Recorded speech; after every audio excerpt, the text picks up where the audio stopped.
Hello, hello. Welcome to the Global Citizen Therapy Podcast, the podcast for women of color who are daughters of immigrants to feel seen, heard, and validated. My name is Nancy Diaz, and I am a trauma-informed therapist, speaker, and your podcast host today. And now, let's jump into today's episode. All right, I've never been that scared before by the recording in progress symbol that kind of lets me know that this is it, we're starting. I have been thinking about recording this episode for quite a while, quite a few months actually, and finally decided that today was the day because I'm actually feeling excited and joyful at the thought of opening up about this finally. So yeah, feeling good, feeling ready. So what is it? So this week I got a calendar reminder that it is Bisexual Awareness Week. And yeah, I finally thought, okay, I think this is the time. This is it. Like I am feeling like the more I put this off, the more nervous I get. And also it's just kind of getting to a point where I feel like I'm going to be found out and discovered anyway. And it kind of feels like, oh, I don't really want to be like careful or hide it, or it's just starting to feel a bit heavy on my shoulders right now. So yes, I am bisexual and I have not actually told that many people about this part of my identity yet. It's still quite new. And so during this episode, I will tell you a little bit about what my journey has been like so far. And I've been wanting to do this episode for a while now because I know that my experience is not it is unique, but it's not, right? I know that my story is going to resonate with a lot of people who maybe have felt like the way that I felt before, are feeling the way that I'm feeling right now, like all the things, right? And there are lots of kind of parts to this story that, yeah, I don't even think that I will be able to cover that in one episode, but I'm also kind of letting go of some of that, perfectionism and that, oh, I need to, share about this and share about that. And I need to know these terms and I need to, be an expert on this and all these things, right? Which now that I say it out loud does sound kind of wild, right? Like, no, I don't need to be an expert in this. But yeah, I think that when you're a therapist and, you're kind of like put on this like pedestal, like at least in the US, like therapists are kind of like very much like experts, and people expect them to kind of know everything. And, and there's this misconception that therapists give advice and that we know all the answers and all this. And yeah, and I think, being, an inclusive kind of therapist, um, yeah, it comes with even more responsibility, right? Of knowing, what terms to use, what terms not to use. And to be honest, that was one of the things that was stopping me from doing this episode, that I was like, well, I'm just too new to this community. I don't know like how to talk about this, but then I was like, this is what was stopping me from doing this podcast at all in the first place, right? Like not just this episode, but the podcast in general.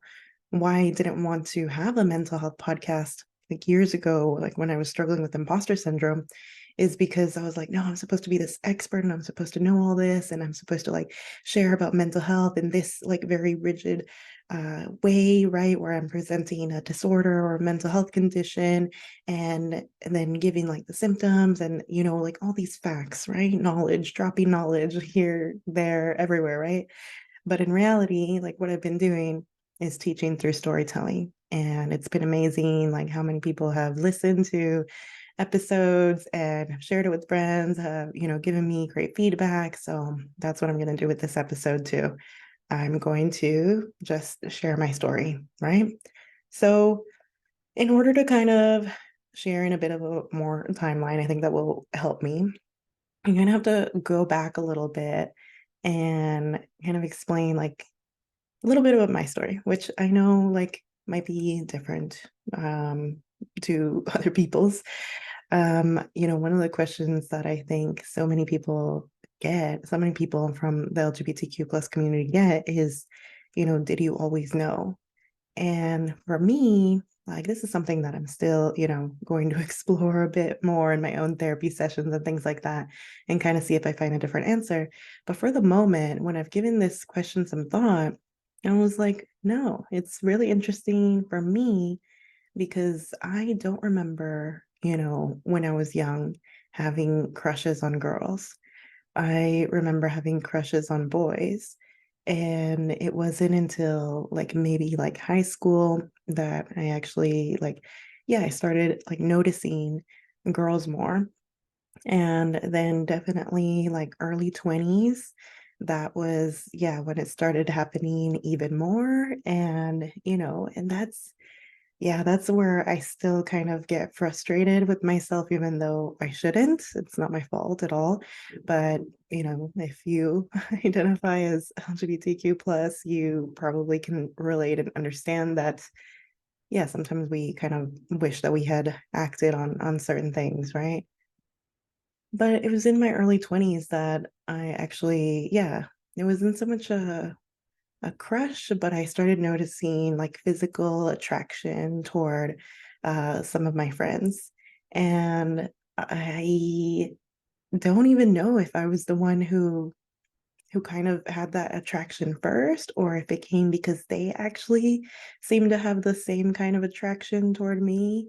And especially, when we'd go out and go drinking, they'd be like very flirty and like wanting to like touch and like, yeah. And I always would kind of shut it down because I always told myself like, no, I'm not.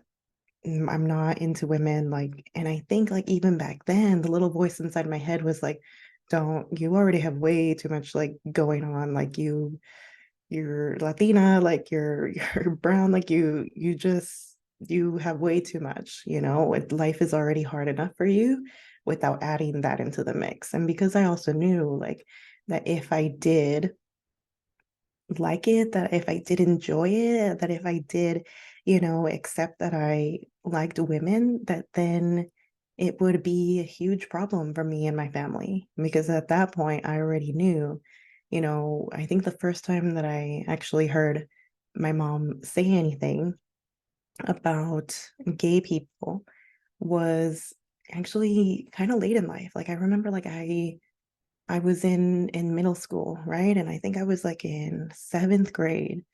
And I remember that at that point I had my first lesbian friend. And she was just part of our friendship circle, right? So it's not that she and I were besties or super close. But yeah, definitely I was like, yeah, friends with her. And it was just very interesting because I remember having the thought of wow, it's such a shame that she's lesbian because she's such a nice person, but it's such a shame. And I feel so bad that she's going to hell. I remember having that thought because up until that moment, all I knew is that gay people went to hell. That's what the church had been telling me. That's, I guess, what I had been hearing. And even as I'm saying this out loud, I'm like, where actually, like, was it actually the church? Was it actually like, did I hear it from my mom? But I must have like that was just, and it's sad because that's just a fact that was I what I thought was a fact, and I didn't say this out loud, right? And even like to this day, I've never actually told that story to anyone except maybe one or two people since then, right? And I remember when I shared this with a friend of mine in Perth, who is lesbian, and she was like, "Oh my God, wow, that's horrible." And so after that, I was like, "Oh my God, I should never share that story again." And I felt shame, right, for my upbringing and for my like the thoughts that I had back then, even though like now and even before I realized that I was bi or accepted it, right?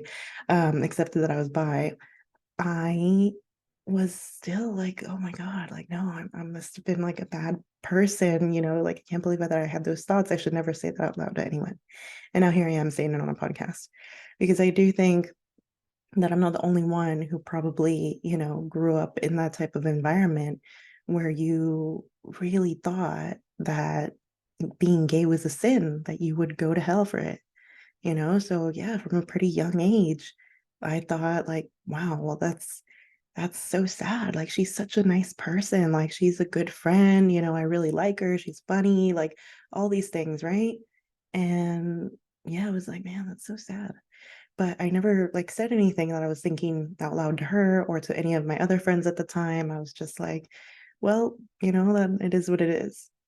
But yeah, going back to, like being in my early 20s and, I could have had that kind of experimental phase, right? That everyone supposedly goes through, right? But because of that religious trauma that I had, I I didn't feel like I could do that. It felt like a privilege that I didn't have.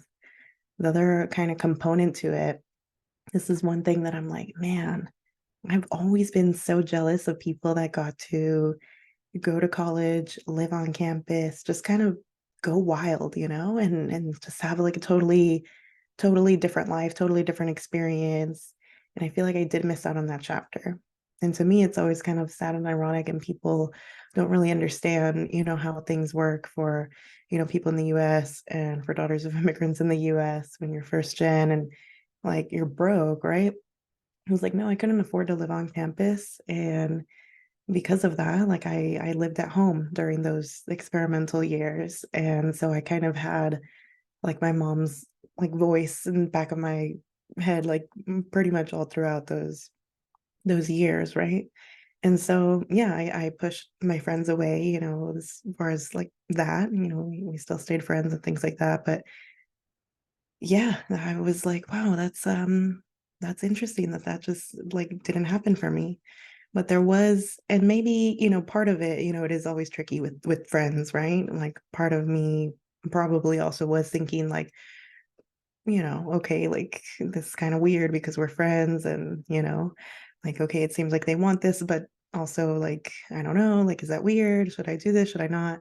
So maybe it was a little bit of that too, because I will share that I did kiss a girl. Um, Probably, yeah, I think I was probably 18, 19, 20. I think it was pretty shortly after high school that I think it was, yeah, I'm pretty sure it was a Halloween party. It was a house party. And I remember we were dancing and I was not like, I was not very drunk, but I think I had had a few drinks and I think this girl had had a few drinks. And so I did get to have that experience. And I still remember that as such a like happy, awesome, like joyful experience that I don't even know how it happened. I think like we were playing a game or something. And I remember like being in the middle of the room, like on a chair. And I think like she was like giving me a lap dance or she was dancing or something. And anyway, like we started like making out. And it wasn't until like after that happened that then I realized that she was actually, I don't know if it was her boyfriend, partner, or whatever, but um afterwards I realized like, oh, she's okay. So I think that was actually for the male gaze, like, like that. Okay, I think she's with that guy. Or, but yeah, like we didn't actually talk much. So I was like, okay, she could have been bi, or she could have, like, that could have been her friend or whatever. But it did kind of seem like she was with someone. And so that I was like, okay, that's interesting then.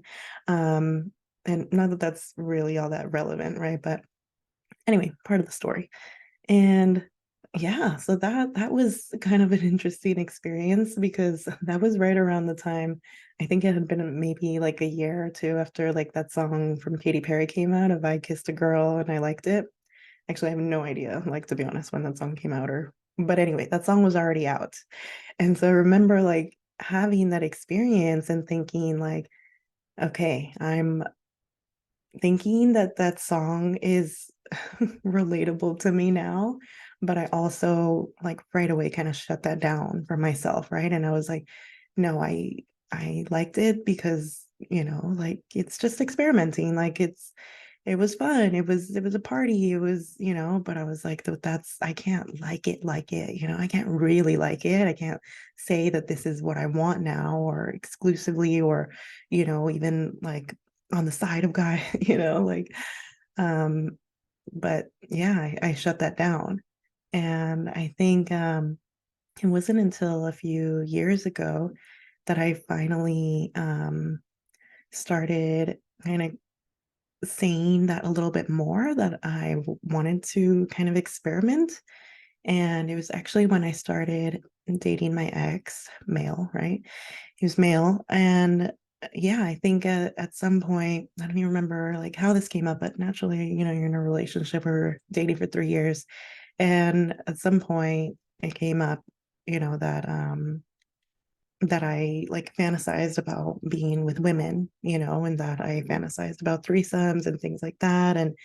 And of course, like he was very into it, and he liked that idea. And yeah, it was great for him. And he always kind of said, like, if you want to explore that side of your sexuality, like I'm okay with that. And like I wouldn't consider it cheating if you are with a woman, like that would just turn me on. I'd find that hot.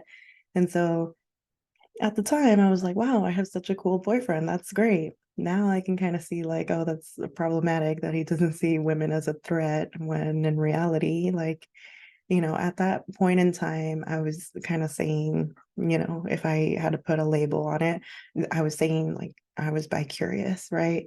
And so I guess even that, right? The fact that like, yes, bicurious is an interesting kind of label term, whatever you want to call it.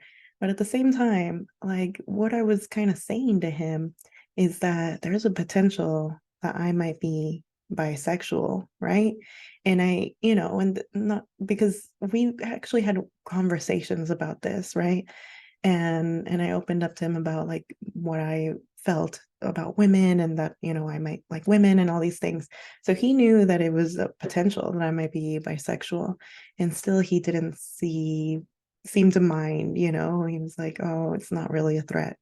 So anyway, that's the whole thing, right? But yeah, anyway, I kind of told him about that. But yeah, I think, I was in a committed relationship. And so even though I had that fantasy and wanted to explore that, I think the opportunity didn't really come up. I wasn't really, like, I don't know, going to parties much, or like, I don't know, the opportunity just didn't present itself, right? I think when you're dating, you're just maybe going out less, or anyway, it just didn't happen. So yeah, what happened after that, after we broke up, I thought about, like, okay, so now I'm dating, I have the freedom to explore. And yet, for like the next few years after that, I did know that I had kind of like the freedom to explore, but I still wanted to explore kind of on the down low, kind of in a like secret kind of way, because I didn't want it to be a thing if I wasn't sure that that was who I was, right?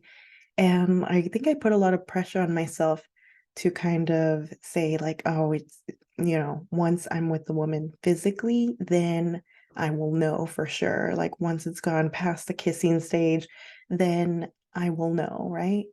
And it was just so interesting that, yeah, I also kind of experienced that I had a very low libido. And I've had kind of a low libido um, for a while. And so, yeah, it was like, okay, so, part of me does kind of want to explore that part of me, but at the same time, like this doesn't, like the timing just doesn't seem right, because I'm not really in the mood to try anything with anyone. So I was like, okay, well, I guess we'll just kind of see what happens, right? And it was interesting that a couple months ago, beginning of this year, I actually met a friend who was just traveling through Sydney, and she invited me to this a queer art exhibit kind of event. And it was like an interactive kind of event, right? And so we show up, and I really didn't know what to expect. I kind of thought it would be like an art gallery, but no, it was like one of those interactive exhibits. And so we show up, it's a dark room, and yeah, there's people at like different tables, right? And they're, I guess you could call them hosts. And so yeah, I don't even remember what the theme of the event was called, but point being, like each host of the table had a different question that they were asking, like participants, people that showed up to the event, right? And it was interesting that the very first table that we kind of rocked up to, and keep in mind, like this friend is someone that I had met at a hostel. I had just moved back to Sydney, and I didn't even know if she was queer, if she was an ally. Like she just invited me to this event. I was like, yeah, that sounds cool. Like that sounds fun. I never really have friends that invite me to like queer like events. So I was like, yeah, I jumped right on it, right? I said, yeah. So anyway, we go up to this like table, and the first question is like, what was the question? It was something like, what was your first queer experience? I think that's what the question was. And so she answered the question first after a few other people at the table went. And yeah, like that was when I found out that she was bi. And I also found out that she actually had never, if I remember correctly, that she hadn't actually physically been with someone, but she said that she knew that she was queer when because she was like physically attracted to women, even though she had been in a long-term relationship with her male partner since she was pretty young, I think since high school, right? And yeah, she was here doing her master's degree, and it was just so interesting that they had this really long-term relationship. At this point in time when I met her, they were doing long distance, very committed relationship. And so she hadn't actually had that queer experience that they were asking about, but yet she knew and was very confident. And so anyway, after the event, I kind of asked her about that. And she's like, no, yeah, I just like I knew because I knew that I could picture my life like being with the woman, like falling in love and being very happy with the woman. And that's how I knew. And I just had never heard of it presented in that way. And I just kind of always thought it was like about the physical attraction and that's how you knew. But yeah, it just kind of like left me thinking. And I was like, okay, so I kind of took that away with me and just kind of thought about that for a bit. And yeah, I think it was maybe like a month or two later that World Pride started here in Sydney. And yeah, I was going to a whole bunch of World Pride events. It was so much fun. And yeah, I think just, World Pride, I think lasted 2 weeks or 2.5 weeks or something like that. It was a long kind of World Pride, right? And so there were tons of events to go to, and just like, they put up a new mural here in Sydney, like on Oxford Street, and they just, yeah, rainbow flags everywhere. And it was a vibe. I loved it. And I think, yeah, so going to all these events, being around so many other queer people, it just, yeah, I could feel like it was like building up to me accepting this new part of myself, but I I wasn't I wasn't still like super sure, right? Because I think like back in my mind, I was still kind of thinking like, oh well, like what if my mom finds out? And but at that point, my mom and I had started talking again, but another part of the story that's kind of a key here is that my mom and I were actually estranged for a little over a year. So in 2021, and like part of 2022, I didn't talk to her for a year.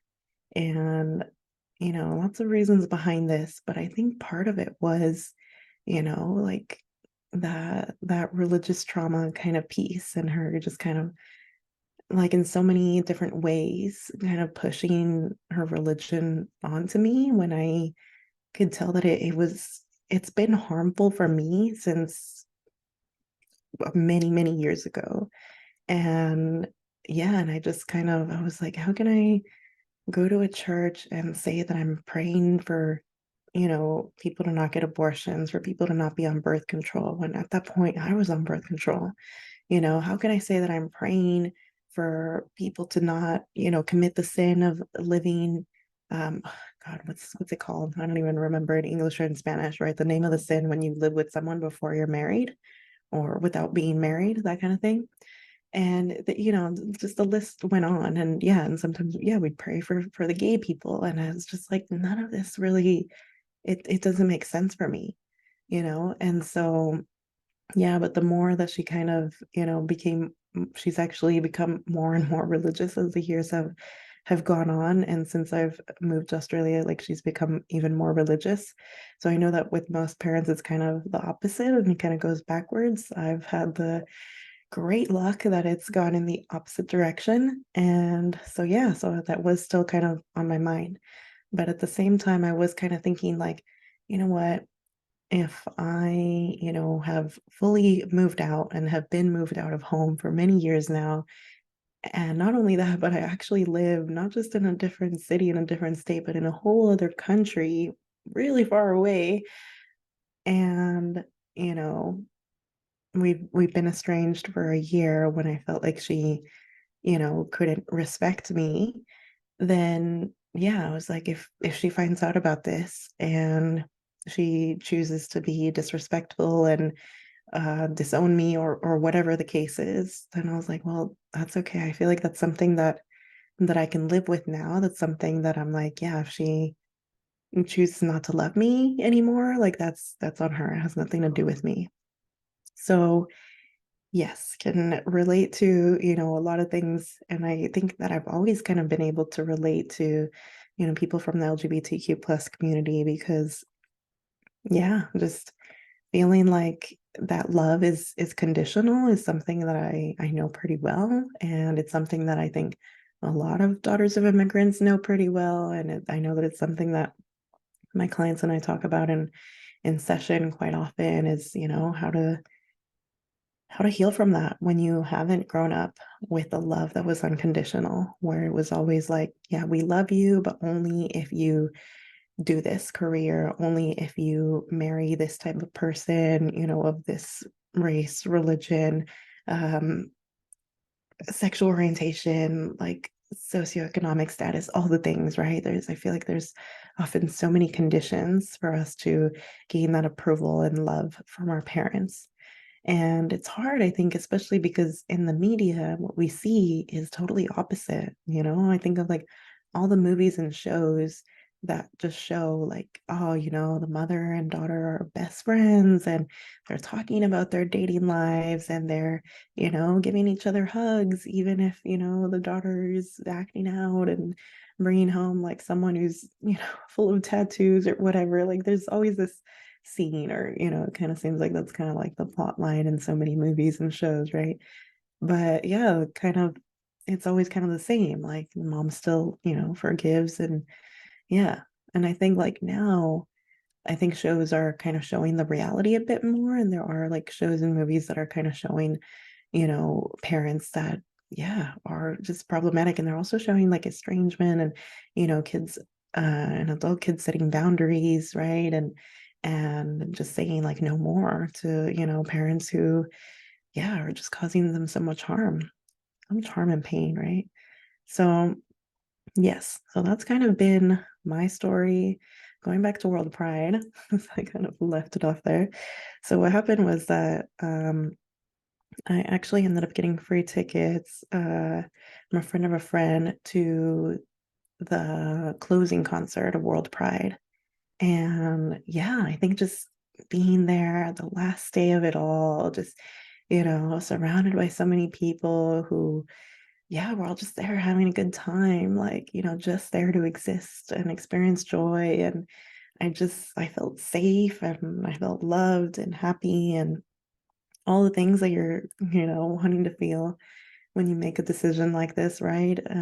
Or I guess not yeah, I guess it is a decision to accept all the parts of me, right? All the parts of my sexual identity. So yeah, it was there. I think there were a few songs that really like hit home for me. A couple of them were about, yeah, just not feeling loved and accepted by parents or, by other people in their lives, and then finding community, you know, yeah, within the queer community. And yeah, I looked around and I just thought, wow, like these people, I don't even know, like majority of them, right? Like at a concert with so many people, but I was like, my God, I could feel the love like in this space, and I could feel like that we all just support each other and we can all just kind of relate to, the lyrics in the song and relate to each other in a way that's really amazing and beautiful and unique. And so I was like, you know what? That's kind of it as well, right? Like I will be okay, like even if I'm disowned by my family, whatever, like yeah, even if I like come out to some people and they're like, "Oh, yeah, I don't know about that." That's yeah, I will still kind of have this community, and I kind of love and I have always loved that it's such a strong tight-knit community that has, risen up against all odds and has and continues to fight against like all these crazy laws that are going into place to try to silence us and try to shame us and try to we've always existed. And yeah, and one thing that I've learned, and I started reading a book called Bi, and it was just really interesting. It kind of confirmed my suspicions through like studies and all these things that, kind of confirm these things for you sometimes. It confirmed that, yeah, most people are a little bit gay. The studies that they did actually did show that most people are bi, right? That most people like um both genders, all genders. There's just yeah, sexuality is just fluid.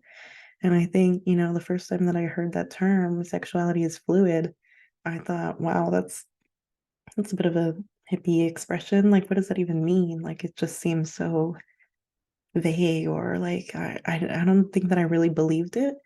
But now I do kind of, yeah, I was like, it really is.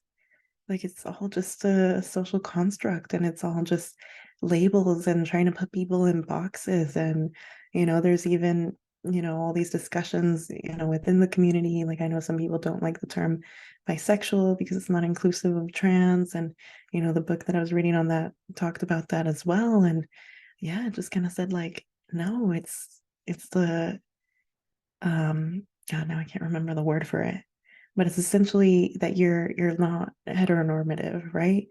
It's that you like other, right? It's the two, right? Because bi just means two. And so it's not saying like that the two is male and female. It just means that you like two different, okay, I'm not explaining it right.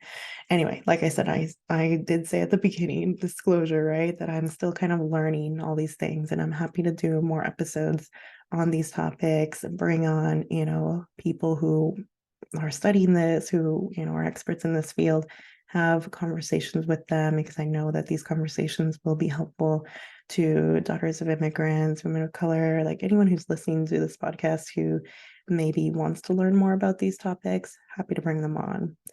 But yeah, I am excited to kind of continue on this journey, see what else I learn, because I think that it's just yeah, a really kind of fun time. And I've like since I mean World Pride was back in March, so I've kind of had this realization, acceptance kind of moment for a few months now. And yeah, I'm just excited to kind of see where it goes. It's an ongoing journey. It's kind of still unfolding. There are a few things that I didn't mention on this episode, but I think I'll save for another episode. Some other kind of really interesting experiences that I've had. And yeah, I'm happy to share those as well. But I think I will save those for another time, because yes, I think that can take me off on some other tangents. And yeah, I think those are related as well to some other topics that I do want to cover on this season before we wrap up this season, which is all about sex, sexuality, and sexual health. And yeah, now that I've finally recorded this episode, now you know that that is one of the reasons that I wanted to have this season be about that.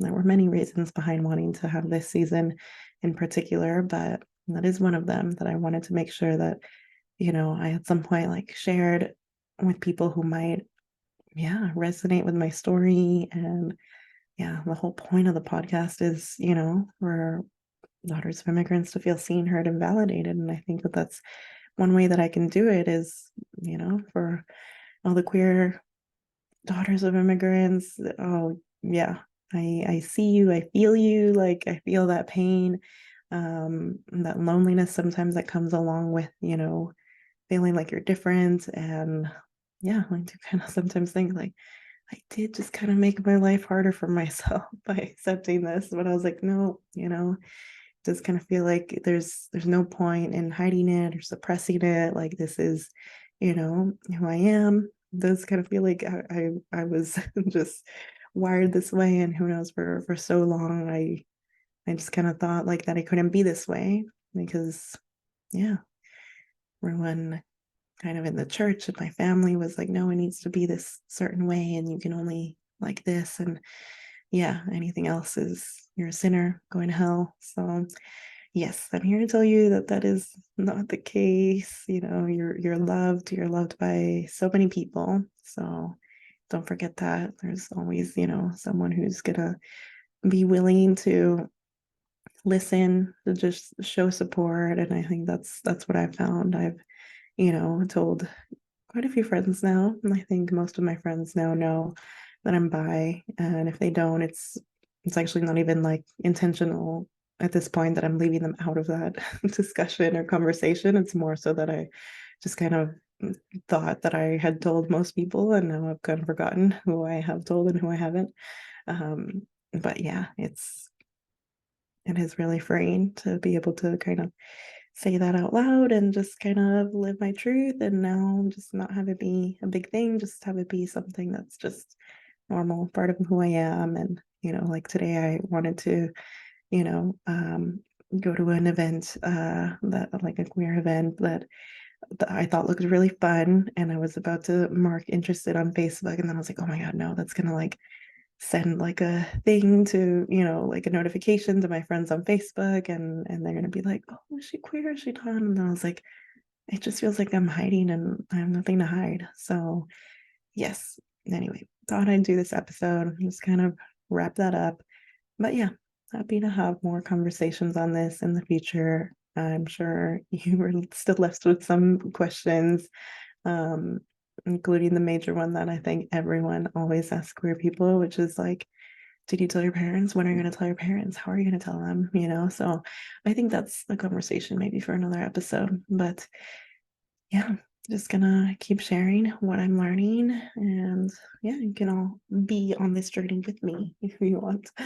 So yes, thank you so much for listening, and yeah, feel free to reach out if any of this resonated and you need someone to talk to.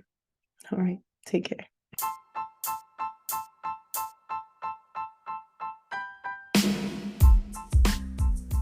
Thank you so much for listening, and I hope you enjoyed today's episode.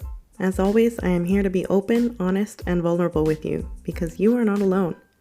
If you want to support this podcast, please make sure to leave a review so others can find it as well. If you're interested in working with me, you can find me at www.globalcitizentherapy.com. And if you'd like to heal your relationship with self-care and learn more about how to find the type of soul care that works for you, you can find the link to my workshop in the description of this podcast episode. Thank you again, and see you next time.